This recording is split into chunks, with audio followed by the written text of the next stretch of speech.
1 week season. Guys, welcome to the Fantasy Fallout. Today, Brian Dable getting fired, Jackson Dart concussed, the New York Giants. I'm certainly going to talk about that situation. Also, the Buffalo Bills. I mean, they beat the Chiefs 1 week and then they lose to the Dolphins. What is going on with this inconsistent group? And then finally, the New England Patriots and Drake Maye, Travion Henderson. Going to discuss all that. Is Drake Maye potentially in the MVP discussion? Well, he kind of has to be at this point. Guys, welcome into the Fantasy Fallout. He is Mike Johnson. I am Cheeseman, your host, and this is presented by 1 week season. Mike, how's it going, man? How was your weekend? It was good. This was the third time in the last 4 weeks I have been in contention in large field GPPs. Actually, was in 3 different ones. I was close in the Flea Flicker, the big $5 contest with 80-some thousand people. Took like 30th place. Finished about the same. I was in the top 10 until the last minute or two in the afternoon only contest. And then I had a lineup that was chasing down in the $55 on FanDuel. But basically the game scripts just took too many of my guys out. Basically, none of them played in the fourth quarter. So, but yeah, it was right in position there. So it was a pretty good weekend and kind of have hit a little mid-season heater. Hopefully it continues. Yeah, man. If you don't mind me asking, like, how many lineups do you put in the Flea Flicker, that $5 contest? Do you max it out? Do you do like 50? What do you do? Yeah, I do. I max it out. Nice.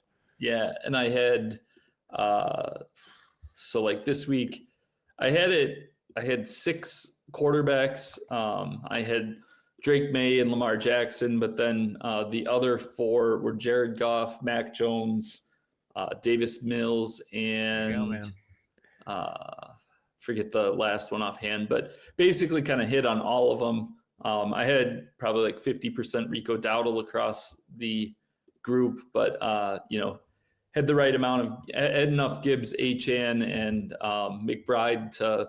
Yeah, I got one combination at least that was close, and I had like I think 7 of my 150 lineups had 210 or more. So it was pretty good showing. Just they were all 10 or 15 points below where it needed to be. Love that, man. Love it. Awesome. Well, I mean, I would love to sit here and just talk about, I'd love to pick your brain on like, your multi-entry strategy, all that kind of stuff, but I know we got to get into first game we'll start with here is the Broncos and Raiders from last Thursday night. As we know, that was a snooze fest, but Denver won it 10-7. Just, man, last couple primetime games have been kind of just not super fun to watch, even last night. Of course, we'll get to that. But initial thought, or just kind of your thoughts on this Denver and Las Vegas game last Thursday. Yeah, the Broncos playing on a short week. They were coming off, their last 2 games, they beat the Texans by 3 points. They beat the Raiders by 3 points. And then if you look at their last 6, they're on a 7-game winning streak. Their last 6 games, they blew out the Cowboys, but their other wins were by 4, 2, 1, 3, and 3 points. So, they're playing in these very tight games. They have an elite defense that is kind of holding down the fort for them. They were able to, their offense is kind of, during that stretch, has been struggling, to be honest. The fourth quarter against the Giants and then that game against the Cowboys, that was the only times we've really seen them clicking. So, I know it was a short week, but the Raiders defense is certainly not like a fearsome group, but they will play them again in a few weeks here. But next week, they got a big showdown with the Chiefs, which will be huge for the AFC West. They are at 8-2, a game ahead of the Chargers, but the Chiefs are lurking there at 5-4. So, this could be the knockout blow. If they can get to 9-2 and knock the Chiefs to 5-5, that would probably kind of seal up the division, or at least maybe not they're going to win it, but kind of knock the Chiefs out of that discussion. So huge week coming up for Denver here. And yeah, I mean, it's hard to trust anyone there. I know the one thing for fantasy purposes, J.K. Dobbins There was like a hip drop tackle. He kind of limped off at one point during the game. I think he might have got back out there, but I don't know if you saw his tweet, but he tweeted at the NFL like that they need to ban the hip drop or like at least call it. He used some foul language as well, so I don't know if the fine's coming, but it seemed like there was some anger there. So I'll be interested to see their practice reports if he's able to go, because RJ Harvey would be a smash if he were to be the primary back. Yeah, no doubt about it. And then, yeah, I mean, it's hard to, unless there's anything major you wanted to add on the Raiders, I'll just move on to this next one. No, I mean, Brock Bowers came off that huge game and he had a down game here. His return, clearly he was back to full health against the Jaguars, had almost 50 fantasy points. But then the Broncos defense is elite. So brought him back down to earth, but now they play next Monday night against the Cowboys, which goes from about the toughest possible matchup to about the easiest. So definitely, don't panic on the Brock Bowers, Ashton Jeanty things. Yeah, man. Jeanty is I think he has potential, but still just playing in a pretty tough offense. The one other Raiders thing I would want to touch on is we haven't talked since Jacoby Myers got traded. I'm interested to see Trey Tucker down the stretch. I think he'll be a difference maker. Yeah. Yes, absolutely. No, that's a great shout. Okay. The Berlin game yesterday, Colts beating the Falcons by 6. Obviously, we already know Jonathan Taylor is, a beast. Anything else besides just the crazy game from him on the Indy side? You saw some interesting, like Alec Pierce and TJ Warren were by far the target leaders in that game. And then on the Falcons side, like Michael Penix, 12 for 28, just has kind of, they've been very inconsistent. So I'll let you go. Yeah, JT we don't need to say a lot about him. He's incredible. I think, Tyler Warren and quickly Alec Pierce, he missed some time with concussion, I believe it was, might have missed 2 games, and he missed part of another game in there. But if you look at just the games he started and finished, I think he's like 5th or 6th in the NFL in yards per game, receiving yards per game. So he has, he has an underrated role, I would say, a very valuable fantasy piece. Finally got in the end zone for the first time all season, which with how they use him, that's probably going to regress over the second half of this year. He'll probably have some more touchdowns flowing his way. But yeah, the Colts are on bye this next week. Nothing significant with their, as far as injuries that we know of right now, at least. They're on bye, so we don't get practice reports for at least a week anyways. But yeah, the Falcons, Tyler Algier continues to be a thorn in the side of Bijan Robinson owners, but he's not going away, but Bijan's too good to bench. I think with Algier, it's the thing to be careful of is, running back needy teams would be looking to pick him up. He's a great handcuff, obviously, if anything happens to Bijan, but also like, when you're looking for somebody to start, he has such a wide range because sure, he has this, a game like yesterday, but he also has these games where he scores he has 3 carries for 8 yards. So he can tank your lineup. So would be important to know the context of your matchup and your overall roster. And do you need the upside or, can you risk that kind of 0? Yes, absolutely. Okay. So moving on here, the Saints, beating the Carolina Panthers. This, Carolina team certainly is better this year. Like you said, you had, I think in DFS, Rico Dowdle was very popular yesterday and didn't really perform maybe up to the level he had been. But what are your thoughts on this one? Yeah, so I think the Panthers are a team that just structurally, they remind me a lot of the Packers, who they just beat. But the Packers season has been, they've beat some really good teams and they've played up to the level of these better teams. And they've played down and let teams that you would, from a talent perspective, are inferior, you would say. And I think the Panthers are kind of that same way. They just play a slower style of football. They're trying to, play solid defense. They're trying to grind you out. They're going to depend on their running game. They don't play with pace. They play slow. So what that does is that keeps them in it against tougher teams, but it also lets some weaker teams hang around. And I think the Panthers kind of showed that I think it was 5-4 record coming into yesterday was, they had earned it, but at the same time it was, they're still the Panthers, they're still, they've still got a ways to go. They're not a team that is really going to blow people out. And I think, and that's a mistake, frankly. Like, I played a lot of Panthers defense because they were cheap on FanDuel. I think Dowdle was a fine play just because he's a workhorse. But to assume anything with them in terms of production or offensive output is a lot, I think.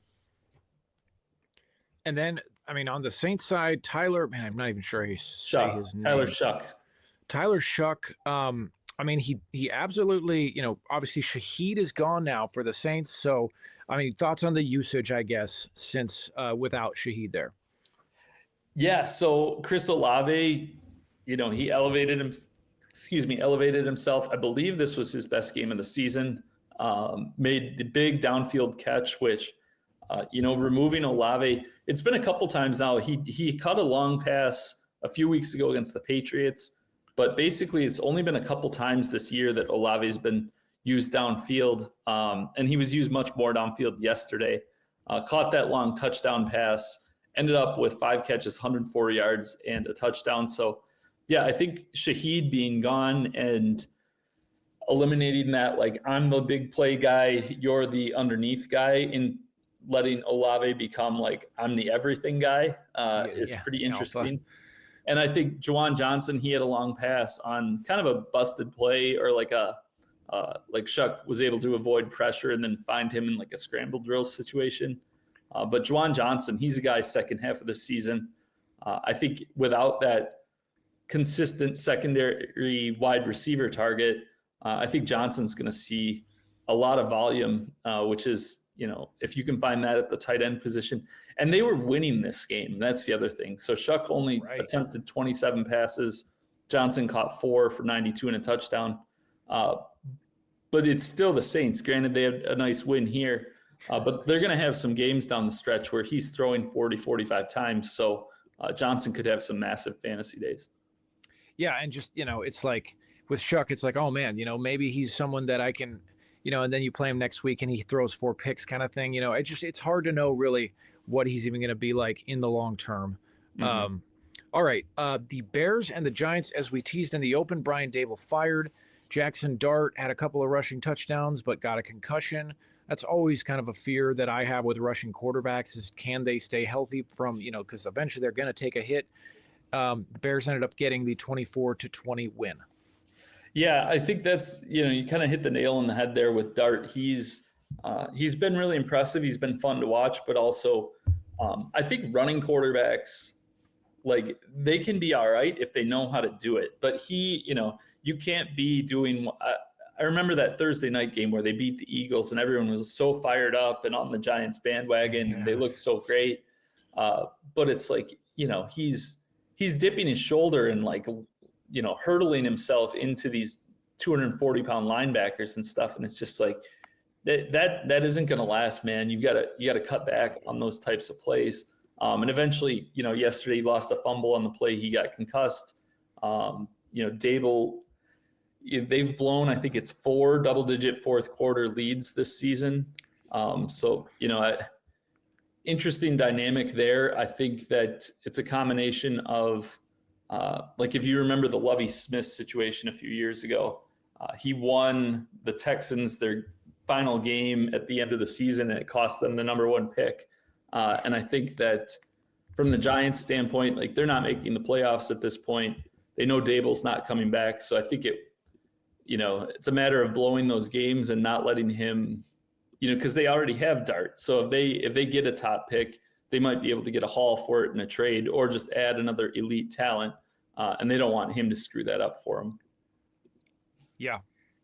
Yeah. And then as far as the Bears go, that's right. Yeah. DeAndre Swift did play, right? Swift came back.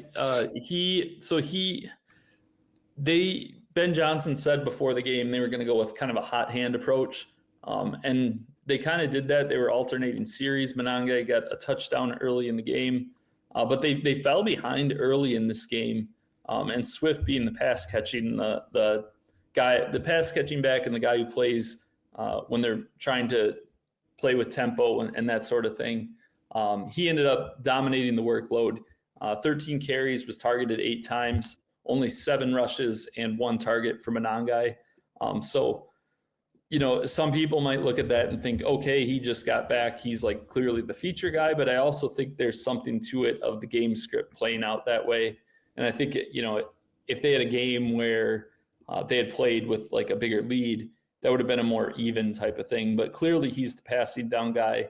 And they've got, a big showdown next week with the Vikings. The Bears are now at 6-3. I believe they've won 5 or 6 of their last 7 because they lost their first 2. So, they are one of the hotter teams in the league right now. Although a lot of those wins have been against weaker competition. Commanders, Saints, Bengals, Giants. Those are their last 4 wins. Raiders, Cowboys. They've beat no one basically. Well, the Cowboys, I guess, are down the stretch. They've got they've got the Vikings and Steelers these next 2 weeks, which are kind of similar to them, kind of mid-tier teams. But then down the stretch, they have their last 6 games. 5 of them are against the Packers twice, the Eagles, the 49ers, and the Lions. So it'll be interesting because in Ben Johnson's first year, they're going to be kind of right in the mix there, and they're going to have to get it done against some strong teams. So it should be fun for a Bears fan, or not fun depending how it goes. But Roma Dunze got back involved. Yes. Had a nice fantasy game. DJ Moore was held without a catch. He's been frustrating throughout the season. He left at one point with an injury. He came back in, but we'll see where he is throughout the week. But Luther Burden and Colston Loveland made some big catches on that last drive. So again, I'm pretty excited to see this last 2 months for the Bears, how it plays out. Yes, going to be very interesting. Just to see just how Caleb Williams does in those bigger matchups. Now, the Texans and the Jags. What a game, man! I mean, it was 29-10 going into the fourth quarter. I mean, a matchup of two kind of less than exciting teams, I guess, but just based on how their season has gone. But Davis Mills came in and, supported some pretty good offensive outputs. Nico Collins had a nice game. Give me your thoughts here. Yeah, so the way that game started out, there was early turnover that gave the Jaguars a short field. They scored a touchdown. I think there was another turnover that gave them a field goal, so they were up 10-0. Then they had the punt return touchdown, and that got it to 17-0. And so Davis Mills had a big game. Basically, was forced to throw the ball at a very high rate for almost the entirety of it. And eventually just kind of wore him down. I think the Jaguars kind of went in a shell, and it's tough because that momentum you get in that spot late in the game. They had three straight 3-and-outs to end the game. And you just can't win games. You gotta close out teams, and they weren't able to do that. It was interesting to see Parker Washington had a nice game when they were still playing normal offense. He was a factor for sure. Jacoby Myers, he made a nice touchdown catch that actually, I believe, got called back, or did his count? No, his got called back. He had caught one, or there was a false start, maybe, I think is what it was. But he kind of assimilated right away to the offense, and I think they should get Brian Thomas Jr. back in the next week or two. So pretty good wide receiver core there with BTJ, Myers, and Parker Washington. They'll just have to, the Texans defense is really, really good. And when you think about they had those 17 points kind of handed to them. And then the rest of the game, they managed 12. So, just got to that's kind of the reality of the situation. The Texans defense usually is going to keep them in lower scoring games. So I don't think there's too much we can really take away from the production just because those early plays create fluky game scripts. Yep, exactly. All right, Buffalo, Miami, man. I mean, this Buffalo team just is, like we said, very inconsistent. Did not expect to see this, wake up on a Monday morning and have the Bills having dropped one on the road. Not even a close game. Got blown out by the Dolphins. Yeah, first with the Dolphins side, they're just very Jekyll and Hyde, and they're another team that very game script sensitive. But we've seen it twice, I think, in the last 3 weeks now. When they upset the Falcons in Atlanta and dominated them, and then beating the Bills at home, dominating them, and when they're able to get a lead and keep defenses on their toes, that's when Mike McDaniel's offense really thrives. Tua is not a guy who he could just drop back 40 times and defense knows it coming and he's going to pick you apart. He makes his plays off the scheme. And when they have a lead, they're able to play like that. When they have a lead, their defense, their run defense doesn't get exploited as much. And it all kind of comes together. And on the other side, the Bills, they are a team that they have three strengths. They have Josh Allen, they have James Cook, and they have a very good offensive line. Their defensive scheme is all right, but they don't have the personnel to play from behind, which sounds funny to say about a Josh Allen-led team, but they just don't have talent in their receiving core to really push things and exploit opponents when they know the pass is coming. And their run defense is just so atrocious when teams are able to just hammer it at them. And it was a classic trap game coming off the Chiefs win last week. It's funny because all this talk about how they've been building to, how do they build their team to beat the Chiefs for all these years? Yeah.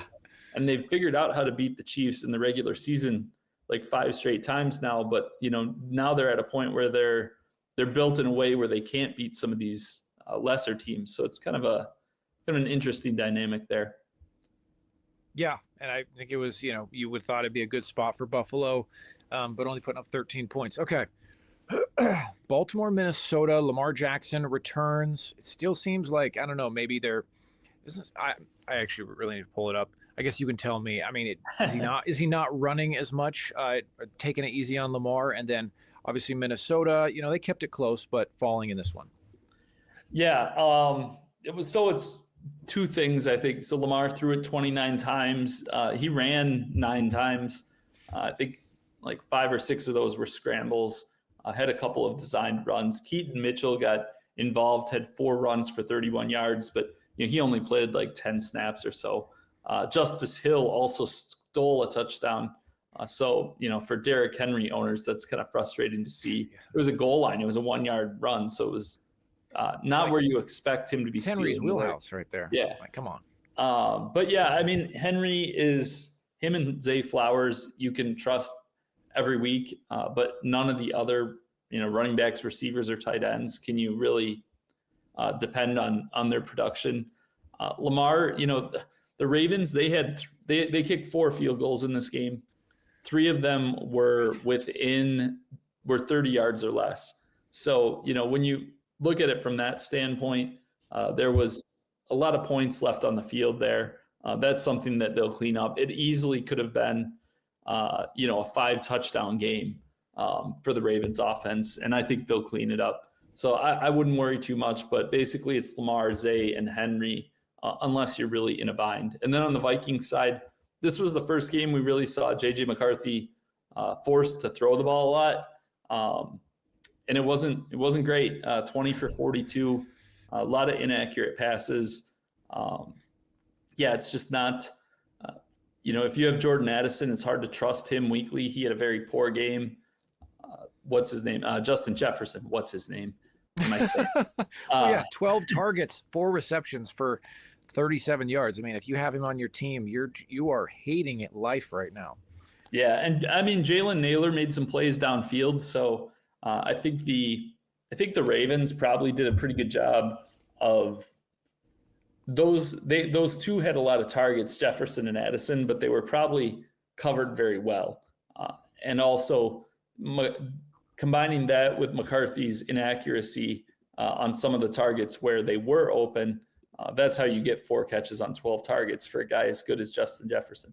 It's something else. It's not him because he's not dropping that many passes if he's open, So it's a matter of, things will have to get better, but you expect that to some degree with younger quarterback. Inaccuracy is something that young quarterbacks struggle with often. So I think for the Vikings, maybe the biggest thing to keep an eye on is they are now 4-5. They have upcoming games against the Bears and Packers, who are ahead of them in the division. And, their playoff lives are at stake here. Aaron Jones has taken over the backfield over Jordan Mason. He's been active in the passing game, had a goal line touchdown this last week. And so the cumulative fantasy score wasn't that great, but the usage and the fact that they are kind of at a make or break point in their season, I think he's got a strong couple of weeks coming up. Yeah, absolutely. One just side note too is the Ravens defense. It seems to be getting better. I mean, their first 4 weeks, they gave up 41 to the Bills, 38 to the Lions, 37 to the Chiefs, 44 to the Texans. But the last few weeks, I mean, the offenses, the Bears were the Rams only held the Rams to 17. So it seems like they're kind of like figuring it out as we go along a little bit. Yeah, and they've gotten healthier too. And they've made some adjustments with how they're using all-pro safety Kyle Hamilton, where they're lining him up and how it fits in with the rest of their personnel. So, as you'd expect for a team, an organization of their caliber, they're figuring things out as they go. After the Steelers lost last night, the Ravens are only 1 game behind them. You said that 3 weeks ago. I remember. You're like, they're not done when they were 1-5 in the division. Yeah, and they play the Steelers twice in the last 5 weeks. So yeah, it's they're very much, it's weird to say about a 4-5 team, but they're very much in control of their own destiny. And the schedule, we talked about their improving defense. Well, they're going to get to they've got to be licking their chops the next 2 weeks. They play the Browns and the Jets, so should be interesting there. Yeah, I mean, if you stream defenses in season long, look for the Ravens on the waiver wire.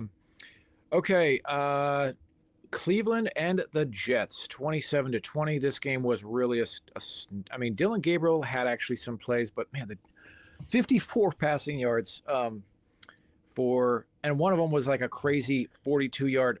If you take away the screen reception for a touchdown from Breece Hall, you have less than 10 passing yards for the Jets. Yeah, Garrett Wilson had 0 receiving yards on 3 targets, I believe. There's other than there was five players caught a pass. Breece Hall's 42-yarder, like you said, on a little screen pass, and then the other there were 5 other passes completed, and they were to 5 different players for 4, 4, 3, 1, and 0 yards.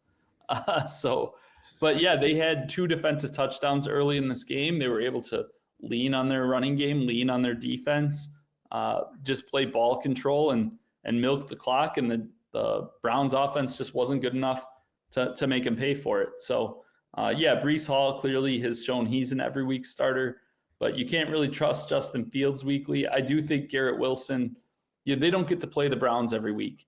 So I do think that there's going to be their next couple of games are the Patriots and the Ravens.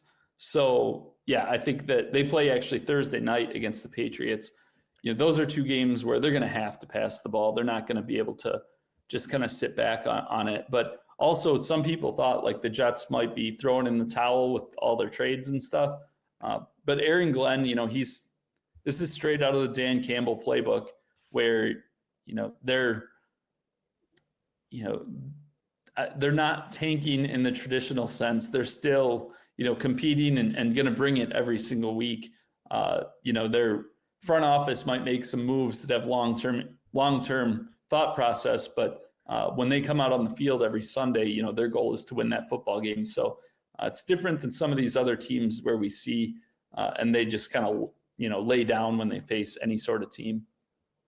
Yeah, no, that's a great point. That is a great point. And so it's like you can't, not that you're going to be, looking to roster Justin Fields every week, but it's a good thing to keep in mind when there is an attackable matchup. Speaking of the Patriots, they beat the Bucs. Talked about it. This team looks really good. I don't know what it is about this organization, man, but 8-2 for the Patriots. A close game. Tampa Bay is also good. What are your thoughts here? Yeah, so Travion Henderson, breakout game. Last week, in the first game without Ramondre Stevenson, he had a 75% snap share and kind of looked the part, but it was one of those situations where it's kind of bubbling under the surface. And then this week, he really broke out in a big way. The Bucs run defense, I think that was I think Travion Henderson and Jahmyr Gibbs are the only running backs that have had, I think, over like 60 or 70 yards against them. So good company to keep there. Had that 55-yarder to start the second half. They kind of put New England in control. So, I think that genie's out of the bottle. He's going to have to maintain a sizable role going forward. And you saw why they drafted him where they did. Drake Maye looked great. Stephon Diggs was, again, his primary target, but he doesn't have the role of many alpha receivers in good offenses where it's like he's going to put up 35 in a given week for you. He's more of just like he's going to get you 10 to 20 every week, and that's going to kind of be it. And then, there's not some of those other guys get involved, but the Patriots just spread it around so much. There's nobody else you can really trust there. And then on the Bucs side, Emeka Egbuka, Baker Mayfield did what they do, and Tez Johnson and Cade Otton were able to contribute as well. From the Bucs perspective, though, complete lack of running game in this spot against, the Patriots also have a very good run defense. So the Bucs were, they struggled to effectively run the ball consistently. They did get Sean Tucker had 9 runs for 53 yards, so he mixed in there a little more, but some of those were kind of empty yards, to be honest. These next couple of weeks, it'll be interesting to see how that workload splits. Also, if Bucky Irving can come back. Next week, they face that Bills run defense that we talked about that's been gashed this season. So would be great for them if they could get Bucky back in the fold sooner than later. Yeah, absolutely, man. Okay. Seattle and Arizona, man. Seattle, they've just been putting teams away in like the first quarter. This game was basically over like in the first quarter and a half, but they blow out Arizona. Still some garbage time usage for the Cardinals even. And Sam Darnold, he still had like a few turnovers, but I mean, it's kind of like Seattle's looking really good. Yeah, they've got a big showdown. They've got a big showdown with the Rams next week, who we know the Rams are, they're a very buttoned up, well-coached team. They've got elite play at several key positions. So that's going to be a fun game to watch for sure. But Seattle took care of business again here. They're at 7-2. Sam Darnold, like you said, it's one of those things where they almost started off too hot, and then they had a bigger lead than the Jaguars. But it's like, what do we do now? And they like it's hard not to fall into that trap of like shutting it down too early. It really is. So, not a lot to take away from it. Their offense was humming early, and then they got the 2 defensive touchdowns, and it was just, coasting from there. And from the Arizona side, it wasn't a shocking letdown after they looked so good against the Cowboys on Monday night. Then they get on a short week. They have to travel to Seattle, a very good defense, tough, hostile environment. So it wasn't shocking that they kind of fell back to earth, but they're a team that also, and we'll talk about this other game in a minute, but they have an AFC West or NFC West opponent next week. They play the 49ers, and the 49ers defense has been very giving recently. So that could be kind of an underrated shootout spot to look for. But with Brissett, Marvin Harrison Jr., and Trey McBride, McBride he's been just incredible since they got rid of Kyler Murray. Yeah, man, you're right. Marvin Harrison Jr., just one note, 12 targets, only 3 receptions. So that maybe just some inefficiency. Hopefully, I mean, the 12 targets is nice. I'd take, if you have him, you take that every week. Yeah, I would for sure. And I would think so Amari DeMarcado, the running back for the Cardinals, he had a great stat line, but he had more playing time than you would usually expect. He's kind of their passing down back, their situational, like when they're trying to speed it up, he's the guy who goes in. So he was basically playing the last 3 quarters of the game. And Bam Knight was kind of game scripted out there, but you're not going to get that kind of usage on a weekly basis from DeMarcado because that was such an outlier in terms of how far they fell behind and how quickly it happened. So, next week they play the 49ers, who they have a good offense, but they're very unlikely that San Francisco jumps out to that kind of a lead on them. And then after that, they play who we have here. Sorry, then they play the Jaguars the following week. Again, one that will probably be pretty close throughout. Awesome. Rams getting the win over the 49ers. This was, like you already said, a bunch of these afternoon games were just blowouts that were kind of not even really competitive games into the fourth quarter. So, yeah, what are your thoughts on the Rams-Niners game? Yeah, I mean, the Niners defense, since they've lost Fred Warner, they already were without Nick Bosa. And since they've lost Fred Warner, they've played 4 games during that stretch. During that stretch, they played against the Giants, who don't really have that much around Jackson Dart, the Falcons, who have struggled, and they played the Texans, who that was actually the game where Nico Collins was out and CJ Stroud looked really, really good, probably the best he's looked all season. So you could kind of see this coming. I did the NFL Edge right up for that game and basically said, the first time they played, the Rams had 450 yards of total offense and averaged, I believe it was 7.1 yards per play. And I said, now they don't have Fred Warner. I don't see a way that this Niners team slows the Rams down. And they didn't. They scored on almost every possession, over 400 yards of offense again. And kind of everybody got some. Nobody had for DFS, it's funny, they scored 42 points, but for DFS, the best approach was to play no Rams because for their salaries, none of them produced. But for your season-long stuff, all the Rams kind of got there and helped you, at least for this week. Absolutely. All right. Let's see. Lions and the Commanders. Lions look good. Dominated this game. Yeah, again, kind of one of those spots where just such a high-powered offense and a defense that we know is real in Washington entered the week ranking 30th in yards per play allowed, which is kind of one of the more predictive statistics you can find because it takes out the variance of touchdowns and short fields and that sort of thing. It's legitimately just how efficient are you letting teams be against you. And the Lions averaged 7.2 yards per play in this game. Big note for them was Dan Campbell took over play calling. And it was, if you're going to make a change like that for yourself, this is the time to do it because, facing that defense, you were probably going to be pretty successful regardless. But Gibbs had a massive game.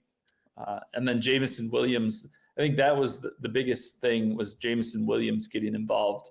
And for them down the second half of the season and into the playoffs, he's going to be a critical piece that they're going to have that complement to Amon-Ra. Yeah, absolutely. Outside of that, pretty much kind of what we've come to expect more or less from the Lions. Looked good, had kind of your typical guys get their usage. All right, and then final game here is the Chargers and the Steelers, man. The Steelers have just, Aaron Rodgers, it was kind of a domination by the Chargers in a game that was really low scoring through the first 3 quarters. Chargers put up some points late. Yeah, definitely. The Steelers defense, we talked about it last week. They kind of got it together against the Colts. The Colts had been humming so well, and then I think it kind of shocked everyone. But that's one of those spots where the Steelers they're a team that had performed poorly defensively, but they had the talent there to where they should have been performing better. It's different than like a Dallas or Cincinnati who's really bad, but there's not much they can do about it. Yeah. Pittsburgh, kind of 2 straight weeks. They've, they kind of buckled late in the game last night, but they did a pretty good job for the majority of the game. So, that'll be an interesting one just because their offense kind of lacks that firepower especially against stronger defenses. They need lower scoring games in order to have a chance to win. But again, the usage is frustrating outside of like Jaylen Warren and DK Metcalf. There's no one really that what their role is going to be like each week in the game plan. So they use all those tight ends. Metcalf, this is 2 straight games that have been kind of duds for him. So I would expect him to get back on track sooner rather than later, just because, first of all, they play the Bengals next week. So that tends to get everybody out of a slump. Seems to help people. But then just in general, like he needs to be an offensive centerpiece that they're getting going if they're going to win some football games down the stretch, I think. And then on the Chargers side, Kamani Vidal had a solid game, kind of bounced back from that poor game when he was kind of chalk in DFS against the Titans last week. But again, they were able to play a close game and slightly from a lead for most of it. Ended up with 26 total touches. So they're not afraid to hand him the ball. I think he will be, again, the dominant workhorse in their backfield for week 11. Then they have a week 12 bye before they week 13 is kind of when I think Omari and Hampton might come back. So at least for one more week, I think they'll run the tires off Kamani Vidal. But it'll be interesting to see, how that carries over and maybe if they split the workload once Hampton is back. Absolutely. Good shout, man. And that wraps it up, guys, for the Fantasy Fallout. Mike, as always, appreciate your time and all the work you put into this, man. And yeah, man, looking forward to chatting next week. Absolutely. See you at the top. All right, guys. See you at the top of the leaderboard. See you.